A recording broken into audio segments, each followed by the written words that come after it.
Semua tahu bahwa dari Partai Demokrat menugaskan 2 orang untuk menjadi bagian dari tim 8, yaitu Sekretaris Jenderal sendiri, Teguh Rifki Harsha, dan kemudian Bung Edita Sulaiman. Mereka bekerja siang dan malam, hampir setahun, maraton, tentu di bawah supervisi Ketua Umum selaku Wakil Ketua Majelis Tinggi Partai, dan puluhan kali bertemu dan bersama-sama dengan Capres Anies Baswedan. Dan kalau saya ikuti,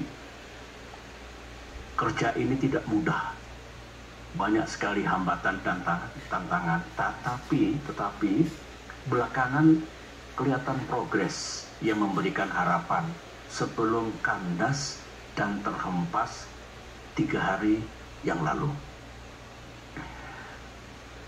Para anggota Majelis Tinggi, para kader Demokrat, dimanapun saudara berada, saya sangat mengerti perasaan, emosi para kader. Saya minta, mari kita tenangkan hati kita, pikiran kita. Ini bukan kiamat. Ini bukan akhir dari perjuangan kita. Bukan. Ini harus kita maknai sebagai ujian dan cobaan yang harus kita hadapi dan kemudian kita atasi. Ingat, sesudah kesulitan atau di balik kesulitan ada kemudahan. Wa inna ma'al yusri yusra. Betul, wa inna ma'al yusri yusra. Kita kalau melakukan kilas balik sering menghadapi goncangan dan krisis. Alhamdulillah, kita selalu bisa mengatasinya. Saya yakin ini rencana Tuhan. Dan rencana Tuhan selalu lebih indah dari rencana manusia. Insya Allah kita akan mendapatkan yang lebih baik di masa depan. Di sisi lain, meskipun kita dibeginikan oleh Capres Anies dan mitra koalisi kita, tapi sesungguhnya kita harus bersyukur. Bersyukur kepada Allah Subhanahu wa Ta'ala, bersyukur kepada Tuhan yang Maha Kuasa. Mengapa? Ini alasan saya. Pertama, yang memang kita ditelikung dan ditinggalkan seperti ini. Sekarang, bayangkan kalau ditelikungnya kita ini, ditinggalkannya kita ini 1-2 hari sebelum batas pendaftaran ke KPU. Bayangkan seperti apa. Kita masih ditolong oleh Allah. Kita diselamatkan oleh sejarah. Ini syukur yang pertama. Syukur yang kedua, saya renungkan baik-baik tadi malam dalam kontemplasi saya. Justru kita diselamatkan oleh Tuhan, oleh Allah. Apa yang saya maksudkan? Kita tidak diizinkan oleh Allah untuk mendukung seseorang dan untuk bermitra dengan orang yang lain yang kalau kita teladani akhlak pemimpin besar bagi yang beragama Islam, akhlak Rasulullah, ya.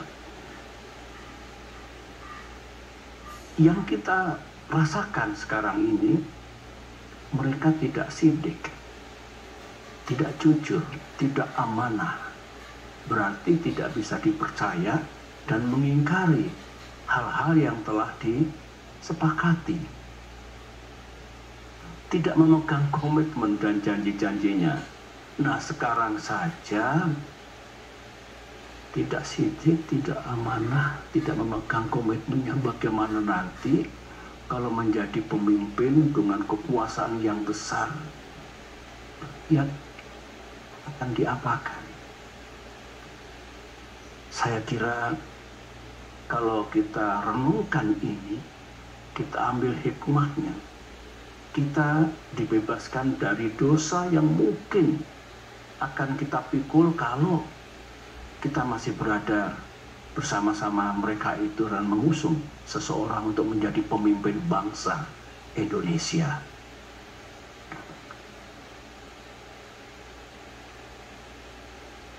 Selain itu, kita ternyata juga tidak diizinkan untuk berkoalisi dengan seseorang yang sejak awal sudah melanggar dan mengingkari kesepakatan. Tertulis dalam kesepakatan koalisi, menjunjung tinggi prinsip kesetaraan, equality, dan kesetaraan. Ulangi, kesetaraan, equality, dan keadilan. Saya ulangi. Bayangkan kalau di masa depan kita punya mitra koalisi yang tidak tunduk, tidak patuh pada kesepakatan yang kita buat bersama. Apalagi kalau mendikte, mengatur yang lain, termasuk capres, memaksakan kehendak, dan tidak menganggap yang lain. Saya kira bukan itu koalisi yang hendak kita bangun. Sebagaimana pengalaman pribadi saya bersama-sama dalam koalisi selama 10 tahun yang menjunjung tinggi prinsip dan nilai-nilai yang baik, utamanya kesetaraan dan keadilan. Sekali lagi, kalau kita bersyukur. Karenanya, mari kita hadapi semua ujian dan cobaan ini dengan tegar. Sambil berikhtiar, kita mencari jalan keluarnya. Insya Allah, Tuhan akan memberikan kita jalan terbaik ke depan ini. Para anggota Majelis Tinggi dan para kader yang saya cintai, ya, sebetulnya kalau jujur ya, saya pun tidak menyangka atas terjadinya kejadian itu 3 hari yang lalu itu. Setelah setahun lamanya kurang lebih, koalisi ini bersama-sama berikhtiar, berjuang untuk bisa menjadi kenyataan dan bisa mengusung capres dan cawapres yang kita harapkan, yang juga diinginkan oleh rakyat. Tiba-tiba terjadilah peristiwa 3 hari yang lalu itu. Kalau saya harus berterus terang, sebetulnya saya tidak naif ya. Saya juga mengerti politik. Saya pernah menjadi capres 2 kali. Saya pernah bersama-sama membangun koalisi dengan mitra, dan tidak ada yang saya rasakan seperti yang terjadi 3 hari yang lalu itu. Saya mengerti, kita semua mengerti, politik itu memang ya penuh strategi, penuh siasat, penuh taktik, caranya banyak. Tetapi saya tidak menyangka kalau tindakan itu sejauh ini, menurut saya melebihi batas kepatutan moral dan etika dalam politik. Ya kasar, ya kalau bisa menggunakan istilah bahasa Inggris, it is really ugly. Mudah-mudahan kita tidak melakukan perilaku politik seperti itu. Ada lagi yang bagus dalam sidang majelis ini saya ungkapkan ya. Sebenarnya beberapa teman sudah mengingatkan saya agak lama, baik dari kalangan kader Demokrat maupun dari luar Demokrat. Begini, Pak SBY benar-benar percaya kepada orang itu atau kepada orang-orang itu? Saya jawab dengan praduga yang baik, prasangka yang baik, saya percaya. Teman itu mengatakan, ya silakan saja dilihat nanti.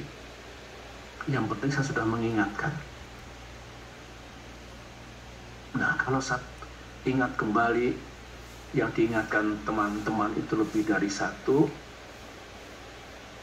Keputusan sepihak kemarin itu, saya boleh mengatakan keputusan gelap seperti itu tidak sesuai dengan rules kesepakatan, ternyata atau barangkali mengandungi kebenaran. Anggaplah kita salah kali ini, tetapi kita belajar. Mudah-mudahan kita tidak salah lagi ke depan, dan mudah-mudahan dengan izin Allah dan ikhtiar kita juga tidak kalah nantinya. Amin. Masih segar dalam ingatan saya, sebagaimana yang disampaikan Bung Iftitah tadi, di ruangan ini, saya duduk di sini, tanggal 25 Agustus 2023, berarti seminggu yang lalu, Pak Anies duduk di sini, dengan didampingi tim 8. AHY memang tidak selalu hadir.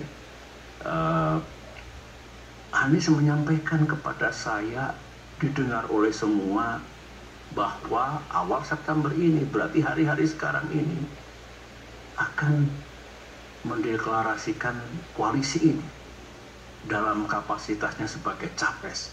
Berikut capres dan cawapres yang telah selesai diputuskan. 3 hari kemudian, 3 days later, sekarang ini, yang kita dapatkan sesuatu yang sangat mengejutkan itu. Dan saya ini orang tua, berapa kali Pak Anies datang ke sini dengan semangat yang luar biasa, kata-kata yang luar biasa baiknya, di Cikiasi 2 kali, di Malang, di Pacitan. Dengan kejadian seperti itu, tidak ada satu kata pun yang disampaikan kepada saya. Dan tentu kepada Ketua Umum kita. Saya memang sebagai orang tua, kok jadi begini? Ini saya kira semua merasakan perasaan kader kita di seluruh tanah air, emosi, kemarahan, yang diekspresikan dengan cara yang berbeda-beda. Nah, saya kebanjiran tadi malam, 2 malam itu sampai subuh di sini. Sejak pagi kita bekerja.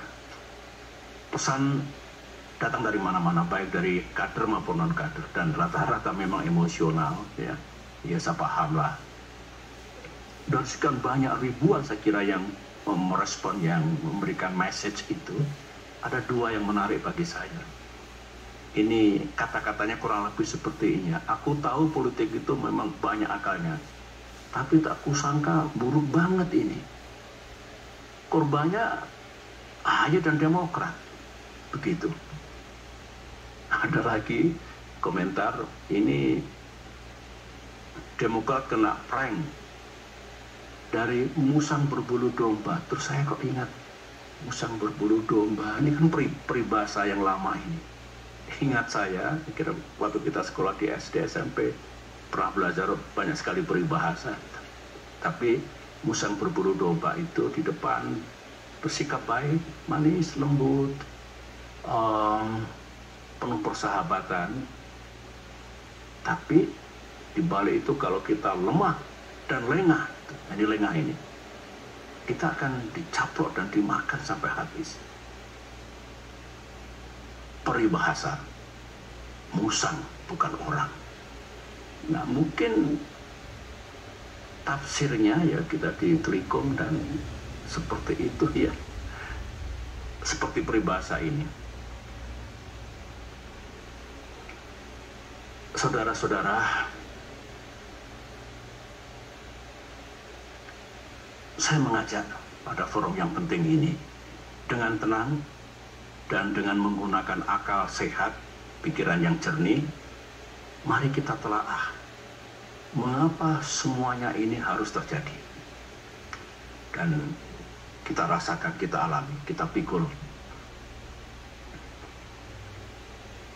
Mengapa Demokrat dan AHY setelah 2 tahun menghadapi gerakan pengambil alihan partai oleh Kepala Staf Presiden Muldoko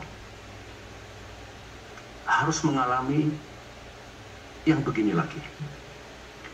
Otak saya berputar, insting saya berbicara, to understand why. Orang bijak mengatakan selalulah mencari tahu what and why, supaya how-nya itu menjadi tepat.